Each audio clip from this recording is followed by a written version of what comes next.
Time of a Thursday. Evening, John. Evening, Nathan. It's been quite a week in the Champions League. Before we get to that, we've just actually been talking for the last half an hour about some of the scraps that we see in football and some of the behaviour that maybe isn't there anymore. There's been a video on Twitter going around this week of the semi-final from 75 between Leeds and Barcelona. 7-8 minutes of some of the strongest tackles I think I've ever seen in football, and everybody gets up and everybody keeps on playing. Do you remember much about that game? I remember it well. We beat them 2-1 at Leeds and drew in Barcelona, Nathan. I don't remember it being that tough, actually. I'll send you on this video. In those days, but there was no diving, Nathan. No, well, there certainly wasn't any diving. You couldn't get away quick enough to dive in those days. I think there was I was thinking there was about 7 or 8 tackles that would have Sky Sports talking about them for a week. Yeah, that's about right. But Cruyff played in that match. Well, they were obviously a top team at that particular time, you know. How good was he over the 2 games? He didn't play all that well. He played on the left wing, Nathan, and he was depending on to get the ball out to him a lot, and he didn't do that. And he always was playing against Paul Reaney, who was a very good man marker, but he didn't play as well in the matches as you would have expected him to. He was a great player, as we know. Teams obviously were well able to give it and to take it back in those days. Were there certain games that really do stand out where it got completely out of hand? Oh, I think the final of... We played Chelsea, I think in 1970. Played at Wembley where it was a mud heap. They had the horse show on it a few weeks beforehand, and it went to a replay at Old Trafford. And the replay at Old Trafford was very, very tough, Nathan.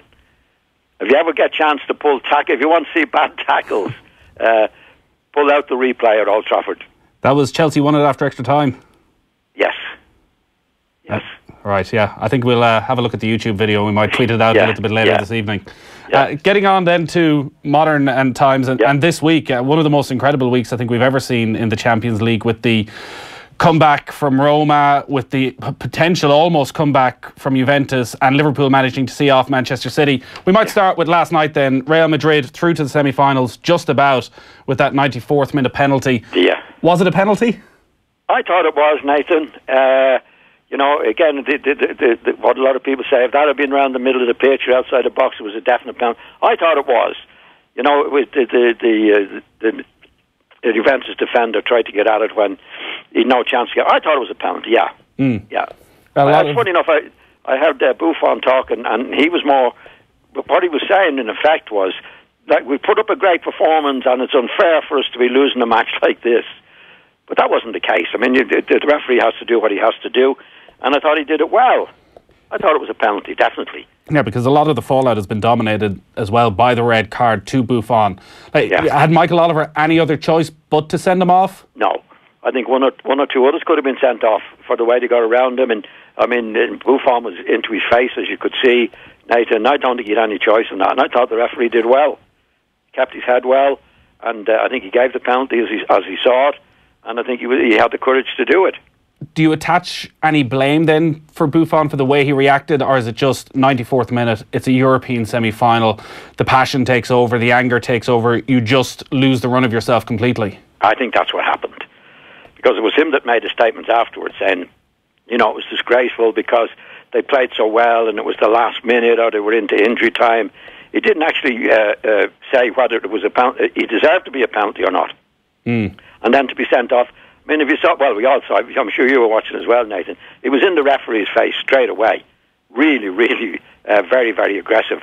I think the referee had no option but to send him off.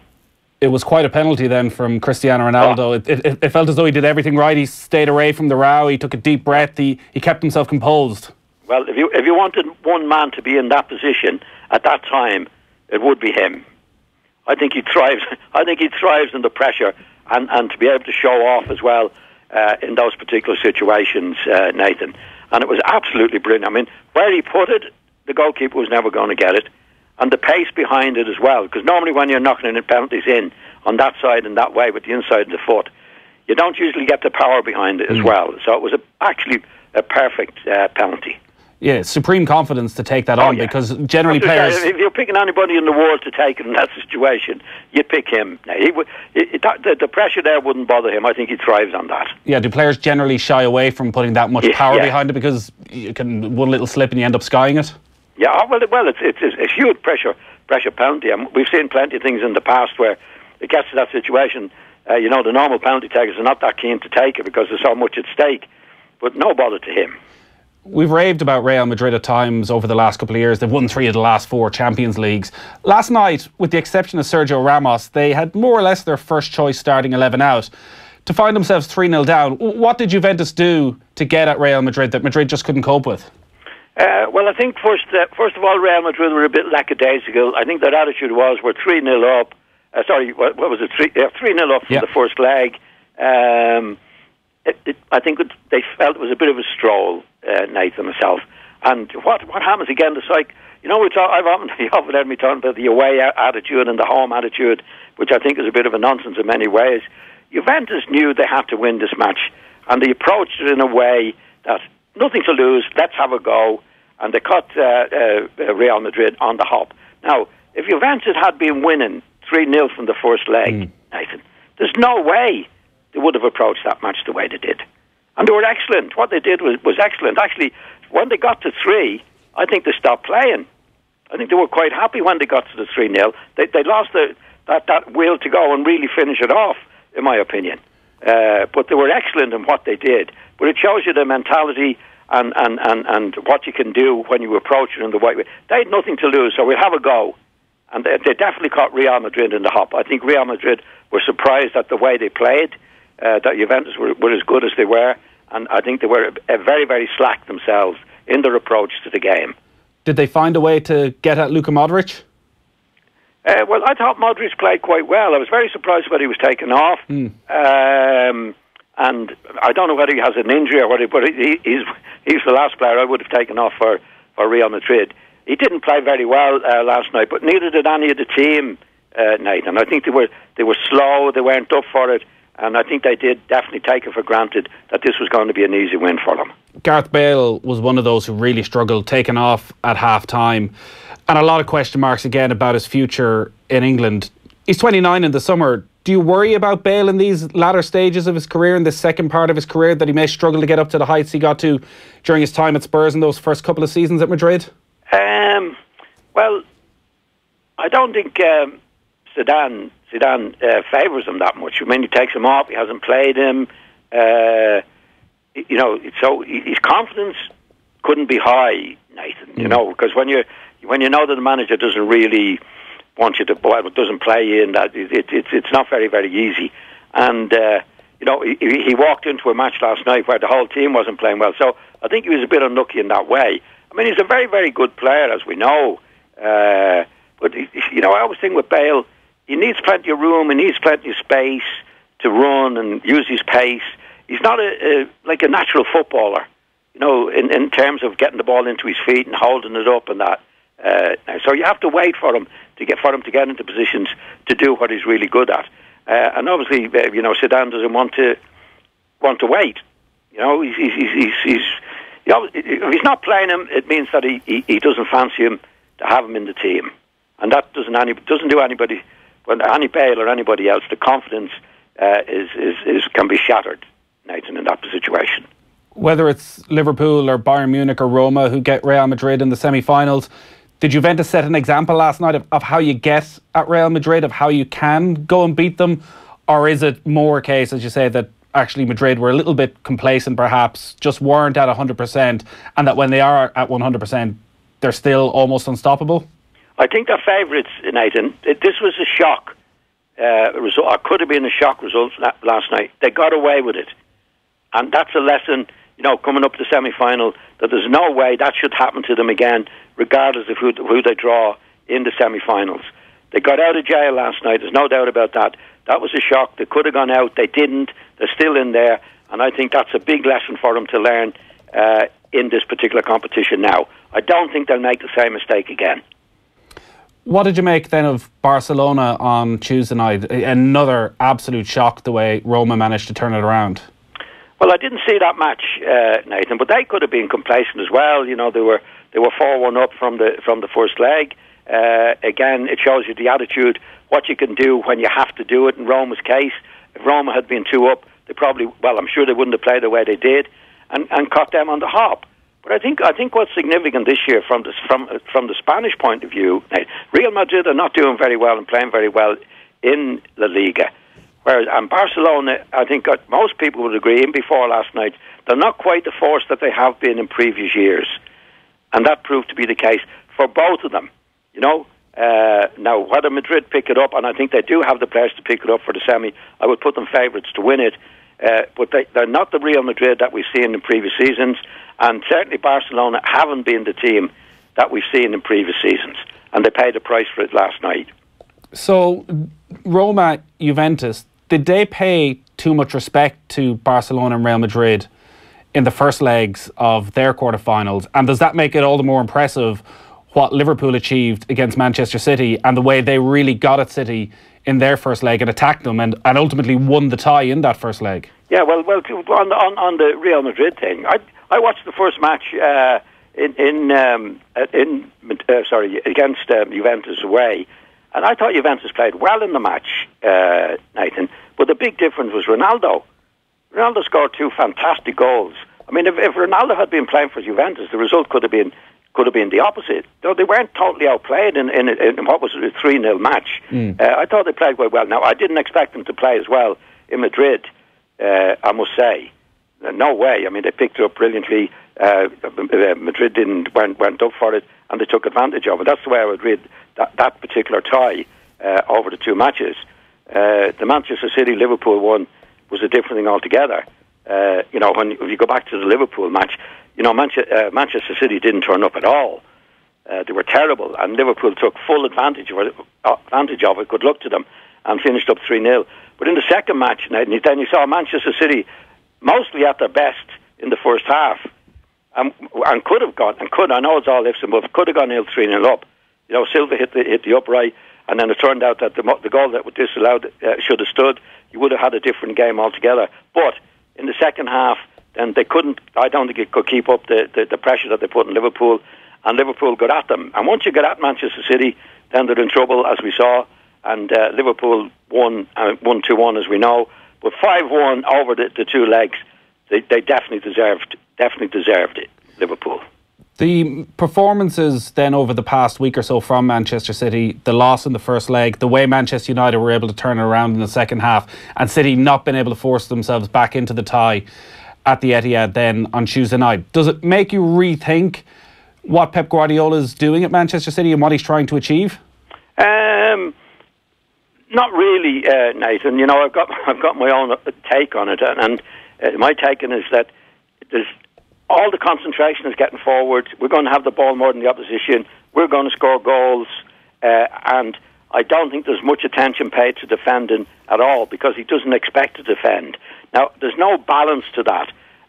Now, when it happens for him, it's absolutely brilliant, and he's turned up brilliant performances most of the time this season. Last week, it's been a bad week for them. At Liverpool, they didn't turn up. First half against Liverpool, they were very good. First half against Manchester United, they were excellent. You wouldn't have given Manchester United a prayer. But when it turned a little bit to have to defend, then they're very poor. So I think Guardiola is brave in what he does in attack, Nathan, but a bit naive, if that's the right word, when it comes to defending. He doesn't really believe that there's this balance to, you know, in my opinion, all the great teams in the past, whether it be Manchester United and Liverpool, had really good defenders as well as good attackers. I think Guardiola is brave in many ways. This is what he believes in. I don't agree with all the way with what he does, but at the same time, when I read the papers this week, he's turned into a mug in the last week. You know, the papers, he was a genius up to last match. And Klopp, the opposite. Klopp was a bit of a mug a couple of weeks ago. Now he's a genius. That's the opinion of people changes. But I think with Guardiola, I think you're going to have a lot of what we've seen in the last week. You know, that this can happen to them at any particular time. But it'll rarely happen, though, Nathan. Now, if you look at their record this year at Liverpool, they're about 19 points ahead of Liverpool. They've conceded less goals than Liverpool. They've scored as many as Liverpool. But over the last week, Liverpool definitely have had the better of them. So what you get from Guardiola is this excellence at times and this poor defending at times. And in what he's thinking, in my opinion, we're going to score, and we won't be under pressure at any time. But it doesn't happen that way, as we've seen in the last week. For so often we would talk about teams having their attack as the first line of their defence. It almost seems that Manchester City's defence is the first line of their attack. Exactly. And well, you're explaining it better than me, Nathan. but Guardiola seems to expect a huge amount from his defenders, and even when they're under pressure from attackers, he doesn't just want them to boot it clear, to take the safe option. He wants them to take a risk. Is that something that is fine against Crystal Palace and the majority of teams in the Premier League and European football? No, because he's done it against the best teams. He's done it against Chelsea. He's done it against Manchester United, apart from the other match, apart from the first half. He's done it against Spurs. He's played most of the teams off the pitch. So it does. Like I tell you, my take on it anyway. There's no halfway with the way he wants teams to play, Nathan. In other words, I've got confidence in you. You're going to do it. Now, if he starts saying, "Well, look, I want you to be a little bit careful there and a little bit careful there," then it takes away totally what he's really good at or wants. Do you know what I mean? Like if you try to steady it up in a certain way, you'll ruin what they're really brilliant at times. So he doesn't believe in the balance, and he has to give that to the players all the time. I don't think there'll be any change in his approach. This is what he believes in. He's running away, still way ahead in the Premiership. He's won the League Cup. He's won trophies doing things with his philosophy. There's certain things I love about him. I think he's brave in what he does. I don't always agree with that particular. I was brought up with a balance. Like if I was playing for Leeds United with great defenders and Jack Charlton and Norman Hunter, Paul Reaney and Terry Cooper and these guys. Guardiola doesn't believe in that. He believes we don't need that. If we keep on the ball and there's only one ball on the pitch, and if we have it all the time and we're scoring goals that we're capable of scoring, which has happened for most of the season, Nathan. It's only in the last week that he's had a really, really bad week, which can happen to him at any time. So we'll have to wait until the end of the season to see, well, where does he finish up, and is he going to change? I don't think he's going to change. There's more I want to talk about Guardiola and Klopp and City and Liverpool before we wrap up in around 10-12 minutes time. 53106 is the text number. John's going to stay with us. If you have any text, we'll take a quick break. Off the ball on News Talk. Hi, Mark Kellett, CEO with Magnet Networks. How fit is your business for growth? Gareth here from Body Right Physiotherapy. I got my business fit with Magnet Networks office in a box, which meant that when I moved premises, I could keep my phone numbers and my customers, have lower bills and simpler access to services across my 2 sites.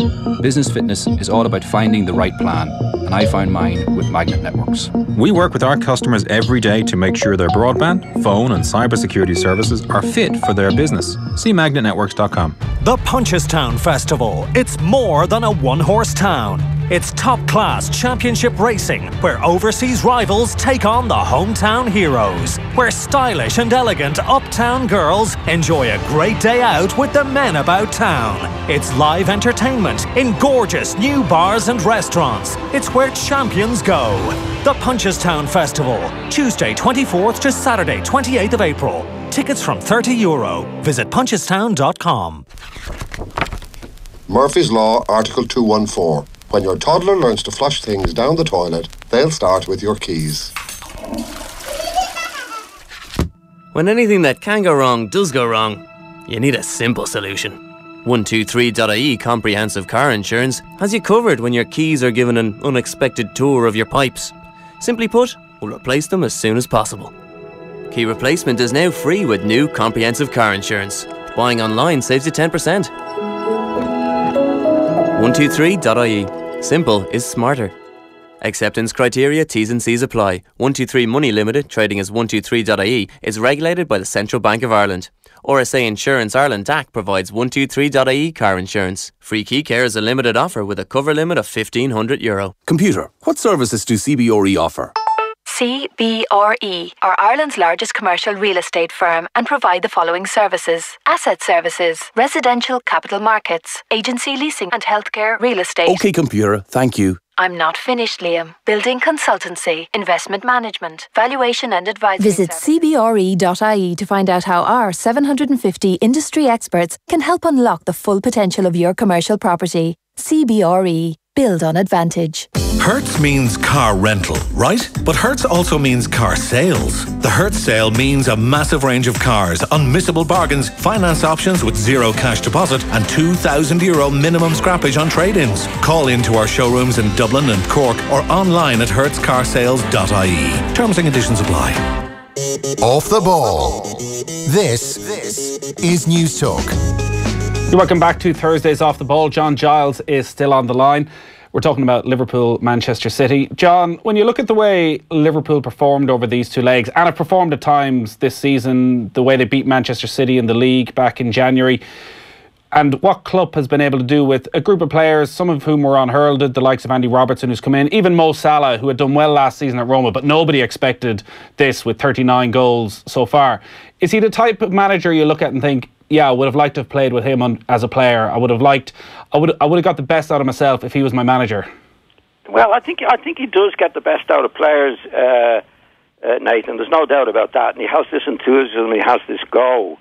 But Robertson has been one of the star players for him, and I think Van Dijk has made a difference. I mean, I've always described, when he came in, watching him, these teams, Klopp's teams, he was a one-trick pony with an excellent trick.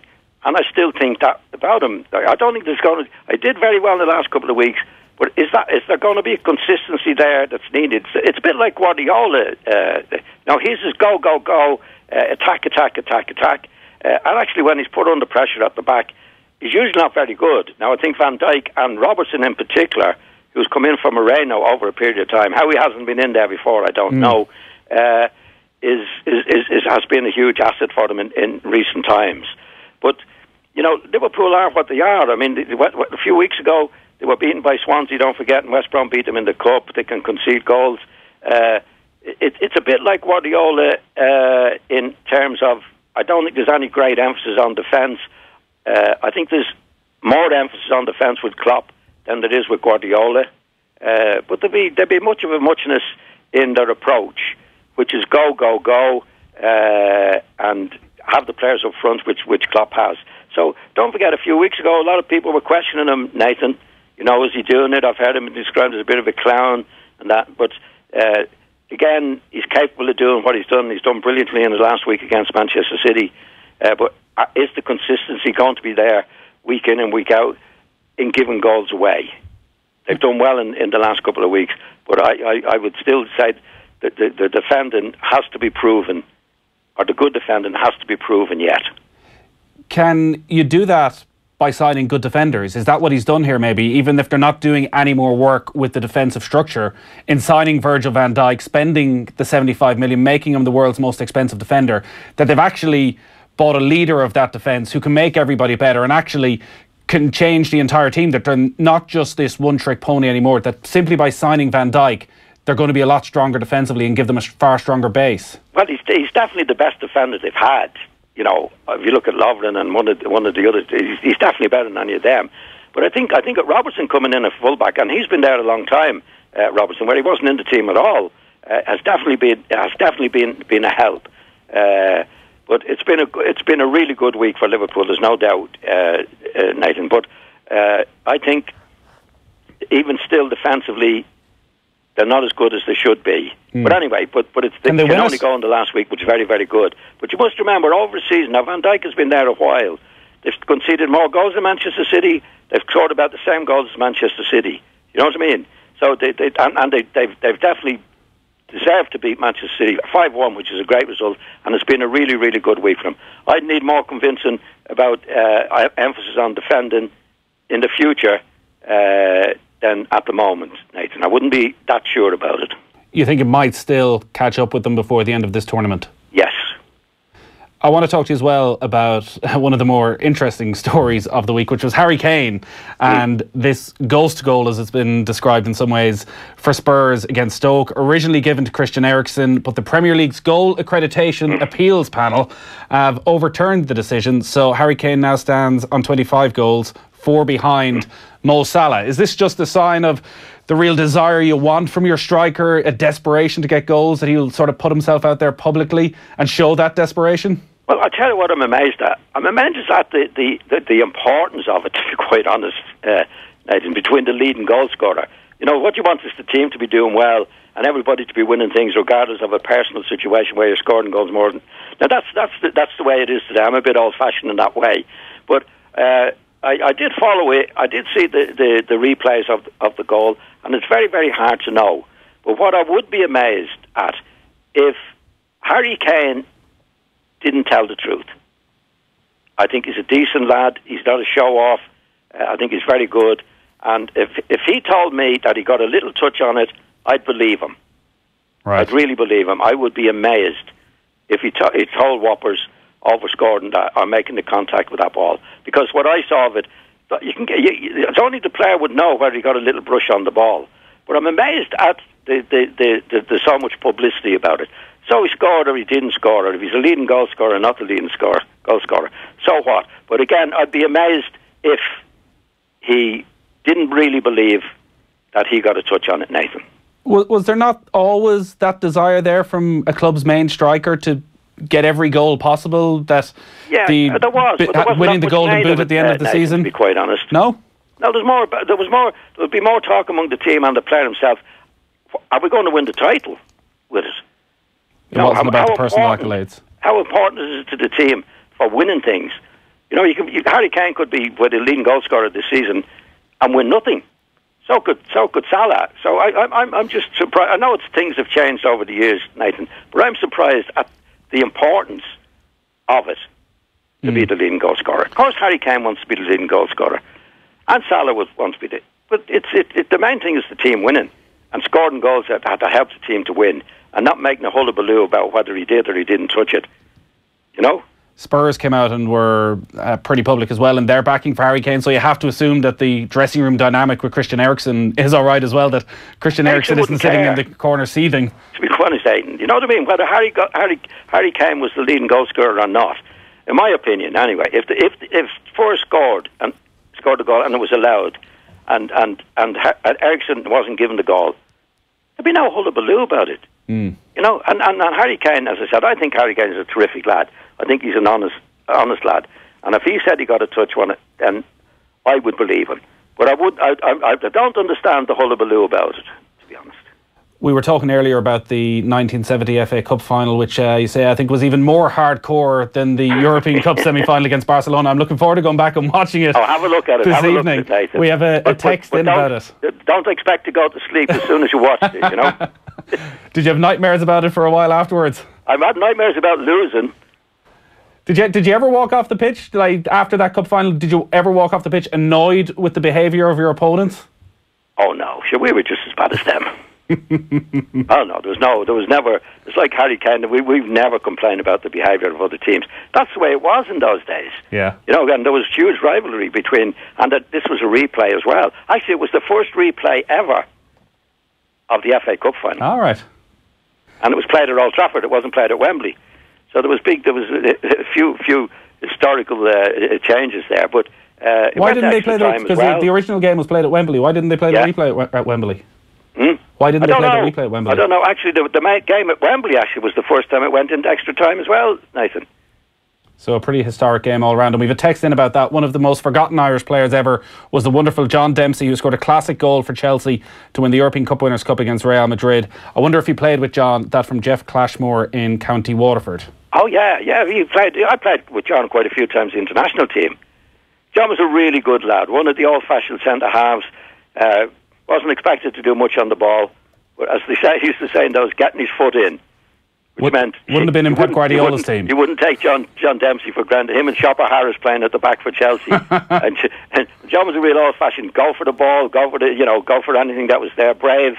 He's a really good lad, and it was great to play with him in the Irish team.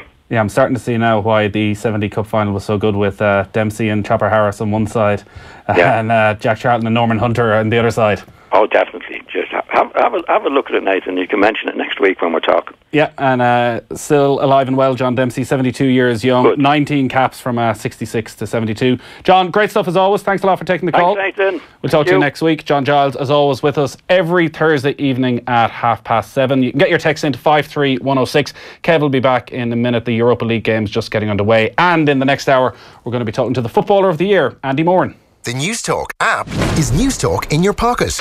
Download it now. You thought you'd need to shop around to get the best long-term savings on gas and electricity. But then you remembered you're with Electric Ireland and nearly 1 million other people who are getting the best savings on gas and electricity every year. So if you're not already with us, sign up online today. Search electricireland.ie